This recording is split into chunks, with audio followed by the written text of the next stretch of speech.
It's worth getting up early to get this really beautiful light because this is the best time of day to shoot. You have golden lighting, you have beautiful texture, and a semi-silhouette, depends on how you expose. So the consideration in photographing a sunrise mainly is exposure. You have to decide if you want the sky to be correctly exposed or the subject like the lighthouse. In this particular case, you have a significant contrast. Digital technology can only handle so much what we call dynamic range. In other words, how much detail can we capture in the lighthouse and how much detail and color can we capture in the sky? It's really either or. Unless you get into a high dynamic range, which is a different subject, where you can combine dark and light in one picture. If you just take a simple exposure, you have to make that choice every time you shoot. In this particular case, I don't want to lose the color of the sky. That's really important. So I'm going to expose for the bright sky and let the lighthouse go dark as a silhouette. So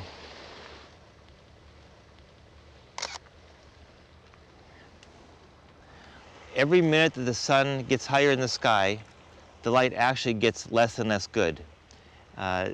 When you have this extreme low angle, you have all of the advantages of the color, the texture, long shadows, and the reason that I've chosen this lighthouse is because the graphic design is so strong. What defines the success of a silhouette is the beauty of the shape of your subject. The Portland headlight here has a classic shape, and it looks good really from any angle. So let me take a few more shots. Do a vertical. I use this bracket from Really Right Stuff. It allows me to very quickly make a vertical composition without angling the ball head. The reason I want vertical is because I want to include the foreground as a dominant element. Gives me a sense of depth. Another thing to be aware of, and this is a problem really, every time you shoot the sun, you always have lens flare. And if you look very carefully in your viewfinder, you can see it. With a wide-angle lens, usually the flare is very small. There's no way around that. If you include the sun in your composition, as I'm doing here, it's going to be there, period. We can remove it later in Photoshop, but that's your only option. So let me go back to horizontal. See how quickly that changes?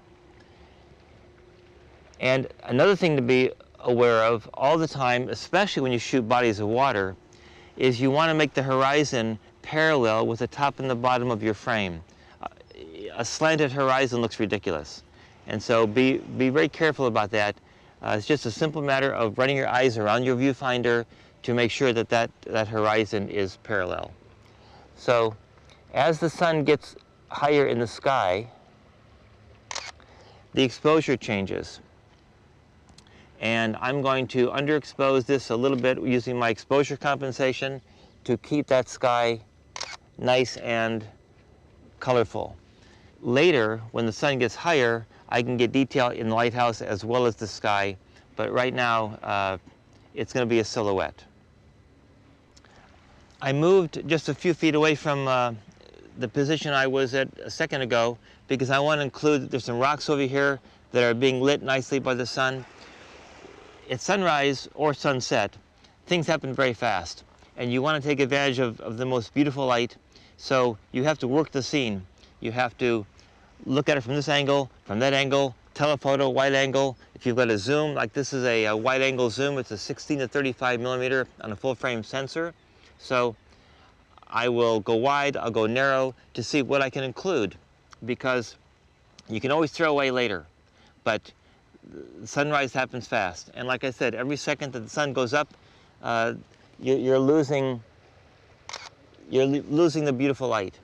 So the advantage of digital technology now is that we can see exactly what we take, unlike before where you had to be absolutely precise with a light meter, handheld light meter, and you didn't see the film until, hours or days later.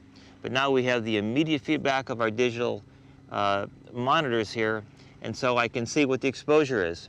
using my exposure compensation, I can adjust that plus or minus in third f-stop increments.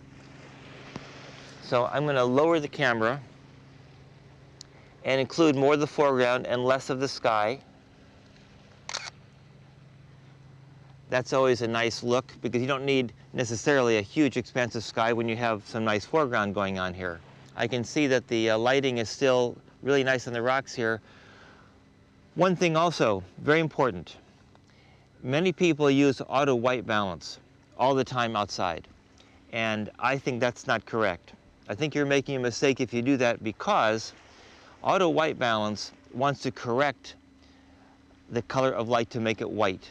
Well, we don't want white light here, we want yellow light, the golden light of sunrise. That's one of the things that makes sunrise shooting so beautiful. If you use auto white balance, you'll have the nice low angled sunlight, you'll have long shadows and texture, but you won't have the golden color of light.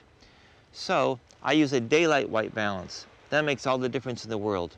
Now the colors are appropriately yellow or golden. So I'm going to swing the camera out, and now I'm going to put the lighthouse at the extreme far right side of the composition, and I'm going to put the horizon line about in the upper horizontal third. According to the rule of thirds, that's a nice thing to do. When you do that, let me just mention this, when I lower the camera so the horizon goes across the upper horizontal third, the lighthouse gets distorted. When I put the camera such that the horizon is right in the middle, the lighthouse does not look distorted. But as soon as I lower it, the tall structure of the tower there leans to the right. It's a very unattractive look, especially when we all know that it's supposed to be vertical. Later, in Photoshop, you can correct for that. In the past, you couldn't. It was just, we had to live with it. So just keep in mind that there are techniques in Photoshop where you can actually straighten that structure to make it look correct. At the same time, you still have your horizon where you want it. Let me do a vertical from here. Okay, so I'm shooting this vertical right now, but I see in my viewfinder flare. Now that the sun is higher in the sky, the flare is going to be more prominent.